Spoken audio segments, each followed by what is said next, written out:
करते हैं। Majority cases में सपना होता है आईआईटी या एम्स का। अगले 12 साल माँ बाप वो सारे सेक्रीफाइसेस और कॉम्प्रोमाइज करते हैं जो आपको उस कॉलेज तक पहुंचा सके। पापा कार ले सकते थे लेकिन फिर भी पुरानी बाइक पर ही घूमते हैं ताकि आपको कोटा की ट्रेन पकड़वा सके। मम्मी अपनी रसोई का खर्चा कम कर देती है ताकि जब आपकी जेब का खर्चा भेजना हो तो कुछ एक्स्ट्रा पैसे भेजे जा सके। ये सब हो रहा होता है उस एक सपने के लिए जो आपने कभी देखा ही नहीं था, उन्होंने आपके लिए देख रखा था। इसीलिए आप भी ये सब सोचकर अपने सपनों को मार देते हो और उनका सपना पूरा करने में जुट जाते हो। कुछ लोग लकी होते हैं जिनका एग्जाम निकल जाता है और कुछ अनलकी लोग जिनका नहीं निकल पाता, वो अपने आप से इतने ज्यादा डिसअपॉइंट हो जाते हैं कि मेरे पेरेंट के इतने सैक्रिफाइसेस के बाद मैं उनका सपना पूरा नहीं कर पाया, इसीलिए वो अपने आप को खत्म तक कर लेते हैं। सोच के कितना डिप्रेसिंग सिनेरियो लग रहा है, लेकिन ये आज भारत के हजारों घरों की रियलिटी बन चुकी है। पिछले साल हमारे देश के 2000 स्टूडेंट्स ने खुद को खत्म कर लिया क्योंकि वो किसी ना किसी एग्जाम में पास नहीं कर पाए। लेकिन मोस्टली स्टूडेंट जो एक कदम उठाते हैं उसके रियल रीजन एग्जाम में फेल होना नहीं होता। वो ऐसा कदम इसलिए उठाते हैं क्योंकि अब वो अपने पेरेंट्स की नजरों में एक फेलियर बन चुके हैं। उन्हें इतना गिल्ट ट्रिप में डाल दिया जाता है कि उनके अंदर एक फियर ऑफ फेलियर भर जाता है। वो खुद में बिलीव करना कम कर देते हैं और उन्हें लगने लगता है कि वो लाइफ में अब एक फेलियर बनकर रह जाएंगे और वो अब जीना डिजर्व नहीं करते। मैं रोज करूं इससे अच्छा आप एक बार कर लो। मैं 15 साल से कर रहा हूं, एक बार आप भी करिए पापा। अगर इतना इंपोज करके आपने सफल बना भी दिया तो अपने प्रति जो नफरत पैदा कर लेंगे वो ज्यादा भारी पड़ेगी।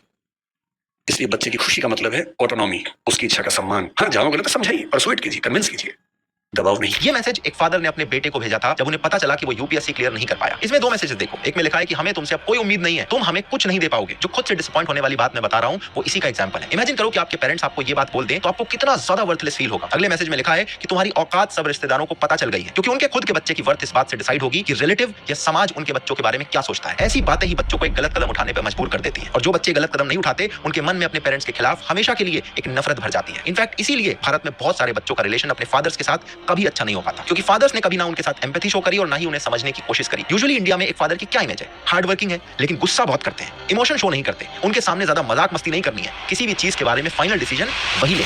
अगर इसे मेरे घर में रहना है, मेरा कमाया हुआ खाना है, पहनना है, तो मेरे हिसाब से रहना पड़ेगा। लेकिन मुझे फैक्ट्री में काम नहीं करना। पूछा कोई? पूछा कोई?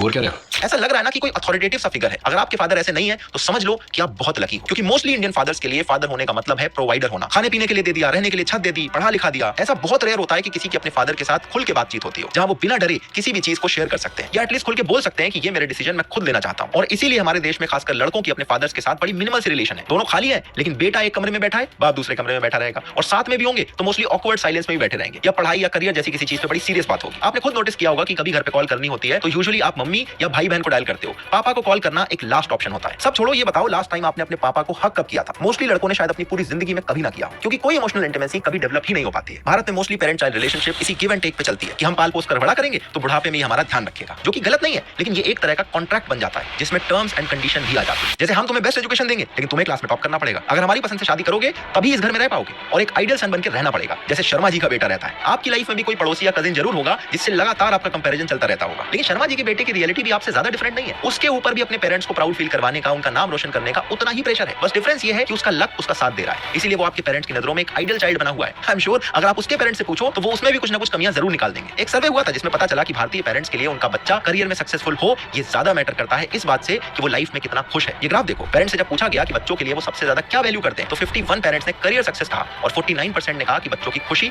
सबसे ज्यादा मैटर करती है और सिर्फ 33 पेरेंट्स के हिसाब से उनकी हेल्थ सबसे बड़ी प्रायोरिटी थी। इंटरेस्टिंग चीज ये है कि जो दो ऑप्शन है, फुलफिल देयर पोटेंशियल और लाइफ में बस इतना कमा लें कि वो कंफर्टेबल लाइफ जी सके, ये ऑप्शन काफी कम पेरेंट्स ने चूज करे, जो शो करता है कि इंडियन पेरेंट्स के लिए पोटेंशियल मैटर नहीं करता। तुम्हारे अंदर टैलेंट हो या नहीं, तुम्हें टॉप ही करना पड़ेगा। एक कंफर्टेबल और हैप्पी लाइफ से ज्यादा इंपॉर्टेंस है एक्सीलेंस की। उसने बहुत मेहनत, इंजीनियरिंग, नौकरी, ऑफिस, हाँ बोलो, नीचे देखो, हंसो, रोने लगो।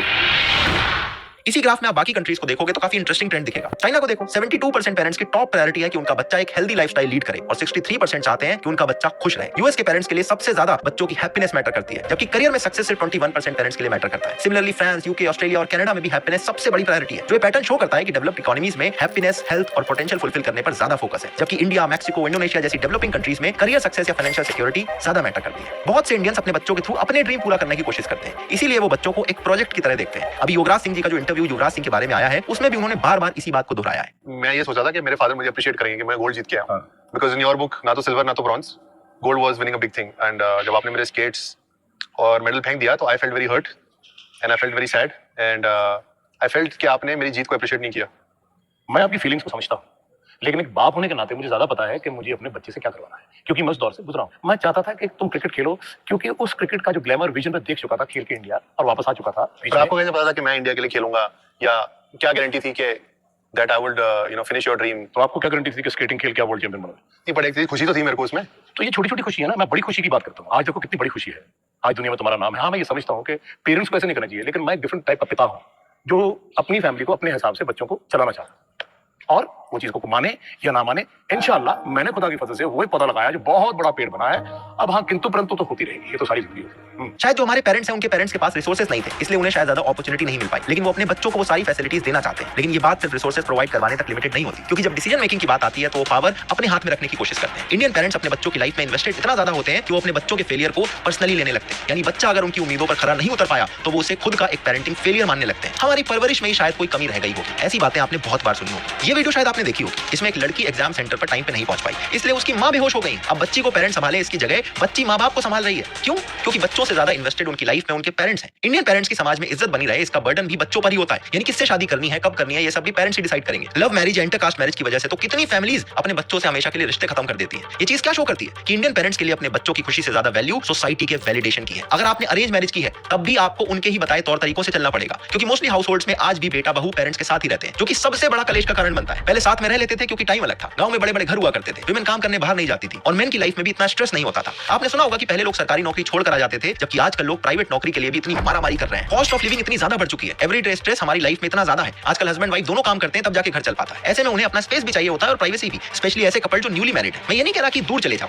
आसपास भी रह सकते हो, ऊपर नीचे रह सकते हो, लेकिन कुछ स्पेस तो दो उन्हें। लेकिन इसकी जगह मिलता क्या है? मोरल पॉलिसिंग और चिकचिकबाजी। क्योंकि बच्चों की जब तक शादी होती है तब तक पेरेंट्स रिटायरमेंट के करीब पहुंच चुके होते हैं, उनकी एक फिक्स लाइफस्टाइल बन चुकी होती है, खाना पीना अलग होता है, सोने जल्दी चले जाते हैं। जबकि एक यंग कपल की लाइफस्टाइल इससे बिल्कुल ऑपोजिट होती है, जो सबसे ज्यादा कलेश का कारण बनती है। इसके अलावा हमारे यहाँ एक ऐसा कल्चर नहीं है कि पेरेंट्स अपनी हॉबी को फॉलो करें, घूमने फिरने जाएं, लाइफ एंजॉय करें। बच्चों की शादी के बाद भी पेरेंट्स का इंटरेस्ट उनकी ही लाइफ में बना रहता है, फिर उनके बाद उनके बच्चों की लाइफ में। एक सर्वे के हिसाब से 82% पेरेंट ऐसे हैं जो अपने बच्चों की सक्सेस के लिए पर्सनल सैक्रिफाइसेस करने के लिए तैयार हैं। 31% पेरेंट्स अपने बच्चों के लिए अपनी हॉबीज तक छोड़ देते हैं और 25% पेरेंट हॉलीडे पर जाना ही बंद कर देते हैं। ये ग्लोबल एवरेज है। आई एम श्योर अगर आप भारत में देखोगे तो उसका परसेंटेज काफी हाई मिलेगा। लेकिन क्यों? क्योंकि अपनी सारी जमा पूंजी बच्चों पे ही लगा दी है, अपने लिए कुछ रखा ही नहीं, अपनी हॉबीज पर, अपने लेजर पर कभी ध्यान ही नहीं दिया। अब कल्चर ही ऐसा बन गया है कि जिनके पास पैसा है, टाइम है, वो भी नहीं जा पा रहे हैं। वेस्टर्न कंट्रीज में क्या होता है, रिटायरमेंट तक की लाइफ अलग होती है और रिटायरमेंट के बाद कुछ और ही लाइफ प्लान होती है। वहां लोग रिटायरमेंट के बाद वर्ल्ड टूर पे निकल जाते हैं। भारत में भी आपने देखा होगा कितने ओल्ड एज के फॉरेनर्स आते हैं, सब कुछ छोड़ छाड़कर अपनी ड्रीम लाइफ एंजॉय कर रहे होते हैं, बीच हाउसेज लेकर रहने लगेंगे या फिर अपनी हॉबीज पर और इन्वेस्ट करना शुरू कर देंगे। जबकि भारत में बिल्कुल उल्टा है। यहाँ पे लोगों का मानना है कि रिटायरमेंट के बाद होगा सिर्फ मौत का इंतजार। नहीं, सीरियसली आप खुद अपने घर में देख लो, कौन ओल्ड एज के कपल हैं जो घूमने जा रहे हैं या कोई हॉबी सीख रहे हैं। हाँ, हमारे यहाँ पर तीर्थ पे जाने का ट्रेडिशन है, लेकिन वो भी कितने ही लोग जाते हैं। हमारे यहाँ पर मेंटालिटी है कि अब 60 के हो गए, अब किसी चीज का कोई मतलब ही नहीं है। जबकि पुरानी जनरेशन के लोग 60 की एज में भी बहुत फिट रहते हैं, उनकी 60 to 80 की लाइफ में वो काफी मजे कर सकते हैं। लेकिन इसके लिए बच्चों का मोह थोड़ा सा कम करना पड़ेगा, उनकी लाइफ में अपनी ओवर इंटेलिजेंस को कम करना पड़ेगा,